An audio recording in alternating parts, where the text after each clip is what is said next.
is a difference between you and me. We both looked into the abyss. But when it looked back at us, you blinked. Hi guys, I'm Grundy here, and this is the DC Legends video. In this video, I am going to give you my top 5 tanks. This was a request. As a matter of fact, let me go ahead and shout out who this request is from, just because I already have it open. Michael Dow. He commented on my top 5 healers, asked for top 5 tanks. Now, I had a couple of other top 5 lists coming. Top 5 reworks, Bizarro #1. Don't worry, we're working on that one. I'm waiting on Dr. Zabaro for that one. We're gonna go ahead and have a call. By the time this video comes out, it's gonna be today, and then we'll have that one coming out. Top 5 underrated. Someone else put that in there. I can't remember who put that one in there. That one's coming. And there is another list I cannot remember at the moment. But we have a few top 5, top 10 lists coming out. And so top 5 tanks is what I'm gonna do on my own. And I think it's kind of obvious from an in-game perspective, albeit some people may quibble with like the placement, like who should be number 2 and number 3 and number 4. However, I think the top 5 is kind of clear. Yeah, well, without further ado, like I always say, no, one more ado. I keep doing the without further ado when there's always one more ado. Sorry for the ados. All right, so with the further ado, I drop these Legends videos every Monday, Wednesday, Friday. Marvel Future Revolution videos every Tuesday, Thursday, and Raid Shadow Legends videos weekly. So please like, please subscribe, and if you don't like it, hit subscribe and hit dislike. I'm okay with that as well. So let's get into the list. First are the 2 honorable mentions. That goes to Bane and Doomsday. Now, with Doomsday, he's an honorable mention because I saw what he was capable of early to mid-game. In-game, he does not work. I mean, you can make him work if you want to. I have him 70-11, I think L4. You can make him work, but it's like, why go through the trouble? Unless you just really like Doomsday and you like want to use him or whatever. He takes a lot to get ramped up, but he is hard as hell to kill. And so he will ramp in early and mid-game and make him damn near impossible to kill. Then he comes back one more time. Bane was one of the first that I leveled. I think my Bane is even RB2. That's how much I love him. Yeah, RB2. He's like one of 2 tunes that I have RB2. Just because I love him so much. He carried me through early and mid game. I could still use him now if I wanted to. Kind of like the Doomsday thing. Like you can make him work and he can be good, but defensively, on a defensive side, you can just take him out pretty easily. And there's other better physicals to bring. But early to mid game, he's an incredible tank. He buffs a whole lot. He becomes damn near impossible to kill with all the mins and the overhealing. So, and then the out of turn hits, giving you strength downs. Like I've said this before, I've used him to just take out an entire team that included Power Girl, and Power Girl couldn't do anything about it. So Bane is incredible. Now, going into the number 5. I wish he was better. He's good.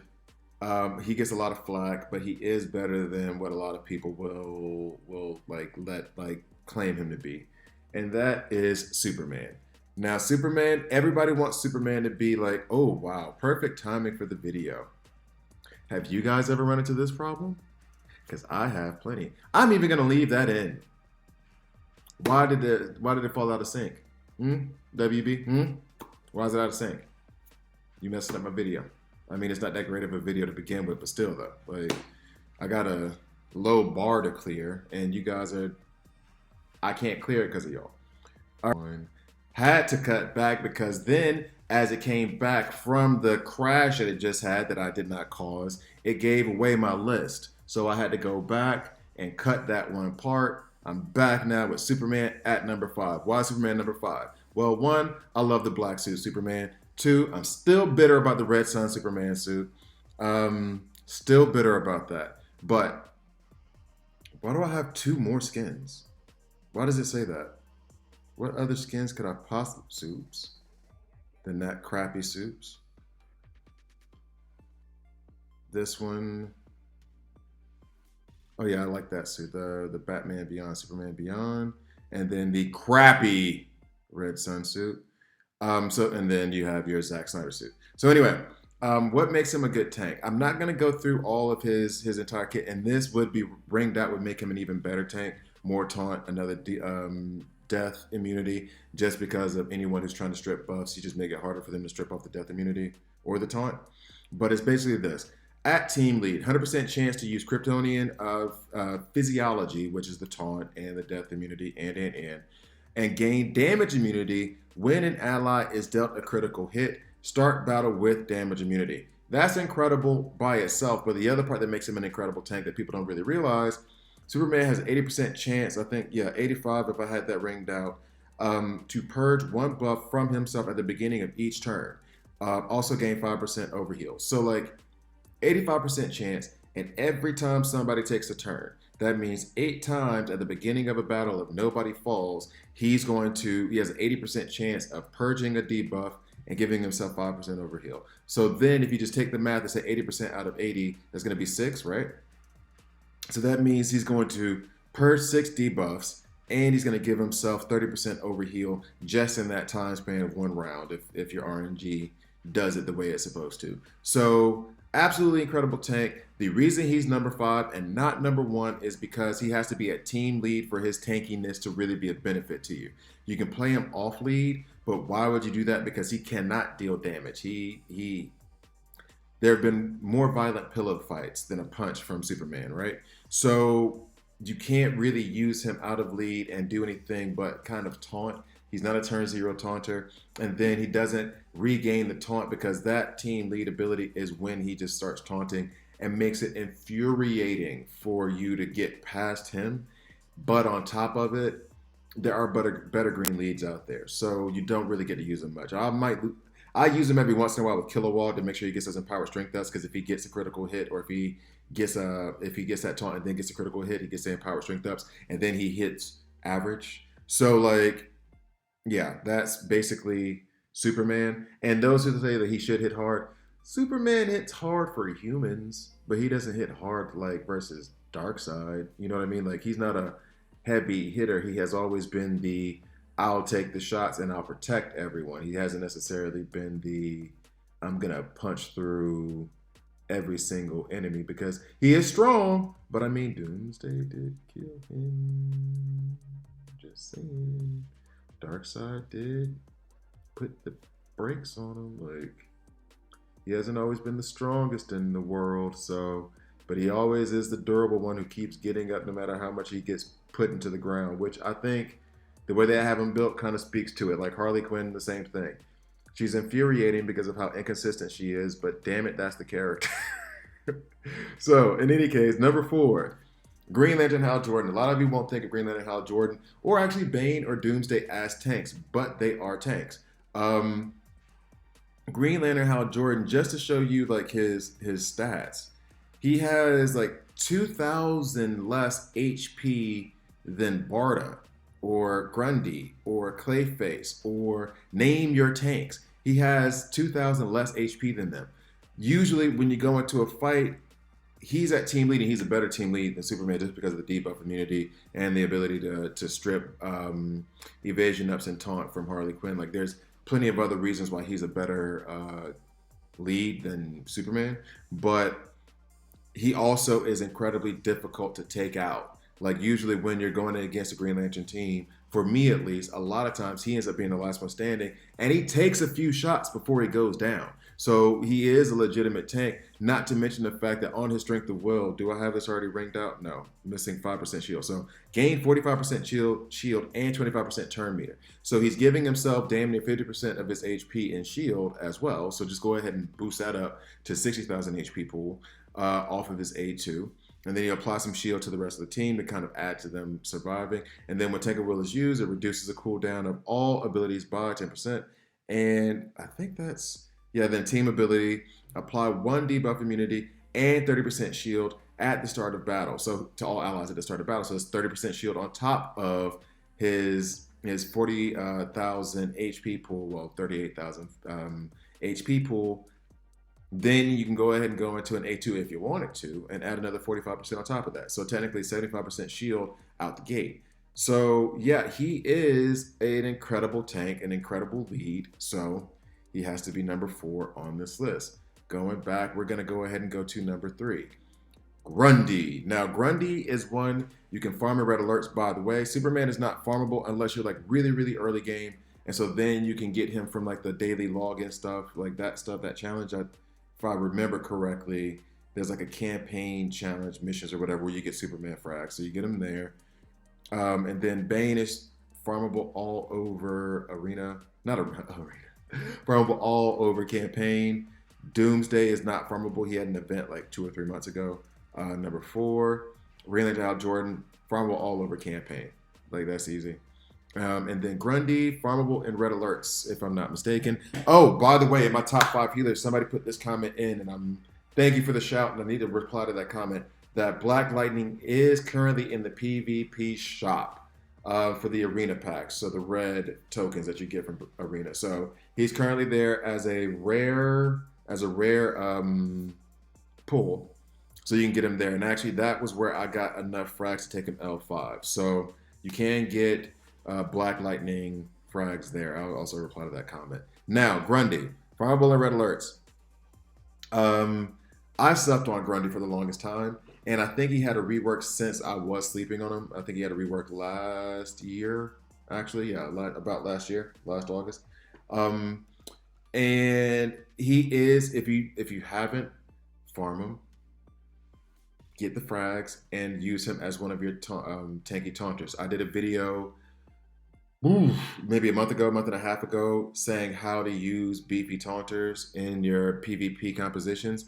And especially if you're early to mid game, having a taunter, especially a tanky one like a Grundy, is going to help you go a little bit above your weight class, because then you have someone that can protect your team while you're trying to take the other team out. So just keep that in mind. So Grundy, damage to an enemy, 150%, 115% damage if Solomon Grundy is enraged. Awesome. Damage plus 100%, and gain 2 speeds up if enraged. So he would gain, if he's enraged, he would gain 215% damage on his A1 and gain 2 speed ups. Dumb damage. Actually, and it makes me want to try to run him under Atrocitus. I have not done that yet. You know what? I'm going to do my old man thing and, write it down real quick. Like, maybe I need to run him under Atrocitus one time.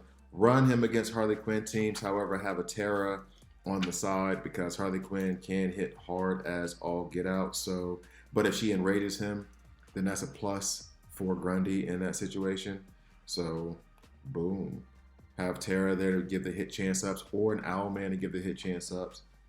And then that way, when he does get enraged by Harley Quinn and he attacks her, he's still, causing some damage and not getting retaliated against. Now, on the A2, gain 3 taunts in rage, 2 stamina ups, and 30% turn meter, gain 8 speed ups.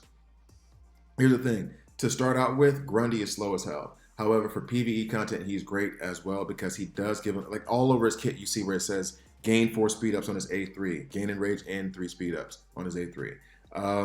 Gain 4 strength ups before attacking. So he does gain more and more speed as the battle goes on in campaign. That would be very useful for you, because now he's going to keep going and going and going, doing his AoE, doing his A1, being enraged. So he kind of takes over given the time to do so. All right, so now Mindless Brute. Passive ability, gain 4 agility ups, which helps him against physical damage. So that would help him kind of against Harley. You still don't want, you would still use him against Harley as a tank if you have some extra measures in Terra, like I said before. But the agility ups will slow down any physical damage he will take, and Harley Quinn is a physical damage tune. I'm giving this as if you don't have other options or you're running into a Harley Quinn roadblock. He is not the first option to take against her, but that benefit of being enraged against her when she enrages opponents, just kind of pointing that out. If you have other options to go against Harley Quinn, then use them. Don't change your whole strategy for him, but he can be helpful. All right, so if Solomon Grundy gets enraged, boom. 50% chance to use Gravedigger. Sorry guys, I can't read today. To use Gravedigger when Solomon Grundy takes damage. That seems to proc more than 50% if I'm being completely honest. Start battle with taunt and crit immunity. Awesome. Now we go on to the last passive. 43% chance, which is an awkward number. 43% chance to revive when with 50% health. Guaranteed to revive at least once. Gain 80% turn meter and enraged when revived. Awesomeness. So He is the number 3 tank on this list. Number 2 is Clayface. And something happened to me, like, I want to say yesterday, that made me realize, and someone brought this up. Oh, so it had to be the day before yesterday. Somebody brought this up yesterday in one of my videos in the comment section. And it made me realize, by the way, Clayface not farmable anywhere. I think he is in the PvP shop. I think. The Alliance PvP, the Alliance shop, not the PvP shop. I think he's there. I'm going to double check on that. So basically, as a matter of, no, I can't do the Find Frags thing because he's already RB1. So basically, I'm going to go ahead and go down to, well, here's his taunt ability. 2 agility ups, and should I be doing that? I do use him as a tank a lot, so let me go ahead and do this while I'm here. And here's the thing, I meant to go ahead and ring him out. There was some stuff that I wanted to ring out, so I'll go through this right now and ring him out in the middle of this video. So on AA1, damage to an enemy, apply speed down, which is, I wish it was like 2 or 3. Then steal 1 buff from target, which is more useful than you would think, especially if you're running on teams where they call assist. Gain 3 taunts and apply invisibility to other teammates. Apply 10 agility ups to all allies. Duration +1. Whoa. Agility ups to all allies. Agility up duration +1. Okay. Use at start of battle and at start of any turn when Clayface has invisibility and no taunt. But he gives to other teammates, so someone else has to give him invisibility. That part of the kit is kind of weird. However, here's the thing that I thought was like kind of cool, and I didn't realize until it was against Spectre. So basically, what happened was I had Clayface running in as a tank. Spectre comes in, fear projection. No, I had Spectre. I was going to against Clayface. I used fear projection, remove the taunt from him, and I'm like, cool, now I can get the rest of the team. However, everyone else was still invisible, so Clayface was still the only target. That is the plus side of the invisibility. Somebody put that in the comment section below before in one of my previous videos, and he was like, yeah, it's stupid that all the allies are invisible if he has taunt. And I was like, fair, but not really, because if the taunt gets removed for any reason, and it's a single removal of that buff, then you can still protect your team because your team is still invisible, and Clayface is the only one who's visible, so he'll still be your taunter even without taunt. So like, that is cool. I think that's a cool mechanic that will be useful to those of you who are running into Spectre a little bit. I think that's a plus. So in any case, user start, yeah, so I've already gone over that. Then Mudslide, damage to all enemies, apply 2 speed downs. If Clayface is taunting, gain an overheal. Awesomeness. Now here, stick in the mud. Passive ability. I'm not big on silence. That's why I didn't ring that one out. I'm not big on silence. I know that I probably am just like overly negative on silence. Maybe that, I'm sure there's uses, and people tell me in the comment sections, you know, there are uses for silence. I'm just like, ugh. All right, so when attacked, 35% chance to silence attacker if Clayface is taunting. I mean, 55% chance of book. Also, steal 1 positive immunity from attacker. If he's a taunter, applying silence to the enemy ain't bad. I mean, it ain't a bad thing to have. You know what I'm saying? Like, why not? And I do use them a lot more. Okay, you know what? Let's just go ahead and ring that out. Yeah, all right. Maybe I was being a little bit too snooty about the silence. I mean, if it's there and every time you hit me, you get silence, that takes away 2 of your abilities at minimum. So that limits what you can do your next turn around, unless somebody purges it. So, okay. All right. I've talked myself into it. I wouldn't bring him for that. However, him having that is good. And there was someone else who said that about. Okay. I'm getting sidetracked. Let me go ahead and continue. Then reformed. Passive ability. I'm going to have to go in to read this tiny ass text. Immune to critical hits. Which is very underrated. Being immune to critical hits is a very, very underrated feature in Toons. I think I was on the Doctor's Bar about this. Man Bat has that, and I think Blackfire has that now as well. Can't remember if she does or she just has crit immunity, but immune to critical hits. When Clayface reaches 0 health, 30% chance to gain a heal plus 30% per invisible character on either team. Purge all bleeds and negative immunities on Clayface at the start of his turn. So I think he's an incredible tank. He's an incredible taunter. Number 2 on this list. He taunts even when he's not taunting. And number 1 should be obvious to everyone. She has lost a lot of value since the introduction of He Who Shall Not Be Named, but she's still the best tank in the game. She, well, going through it all, but you guys probably already know the kit. She gives your team stamina ups and makes your entire team tankier versus just, and that also is true of Clayface when he gives those agility ups. They're making your entire team tankier. So the reason why I would consider them better tanks than the previous 3 that are named is because they make themselves tanky. They have 40,000 plus HP, and so they're hard as hell to kill too. But then they make their allies harder to kill. So Barda, damage to an enemy, gain 4 stamina ups. 100% additional damage if Barda is taunting. 100% of 0 is still 0. Like, she does no damage on her A1. Gain taunt, apply 5 stamina ups and 15% turn meter up to all allies. Also gain 6 mins, just making herself harder to kill. Damage to an enemy and apply stun. Apply 2 permanent stamina ups and mend to all allies. Bravo. You want those permanent stamina ups. Keep your team like strong and hard to kill. And especially in PvE content, that is invaluable. Passive ability, 70% chance to gain 30% turn meter when fully ringed out, and 2 mins each time Barda takes damage. Then 50% chance to use Strength of New Gods after Blessing of New Genesis. So this is the funny part too. That seems to proc way more than 50% of the time. Oh wait, no, 70%. Wait, no, 50% chance to use after Blessing of New Genesis. So a 70% chance then is a 50% chance once that 70% chance kicks, which it's more than whatever that number is once you guys do the math. Then passive ability, at the beginning of each turn, 38% chance to gain death immunity if Barda has 5 or more strength ups. Barda starts the combat with taunt. That was the new addition from her rework, which has made her a nightmare once again. Absolutely love Barda. I think she is the best taunter in the game and the best tank in the game. So that is why she is number 1 on the list. If you guys disagree, please let me know. Please comment. Please leave your comments below or join the Discord and tell me how stupid I am for having this list the way that it is. However you want to do it. Thank you guys for watching all the way through. Please check out the links below. Help support the channel. And I'll see you guys next time.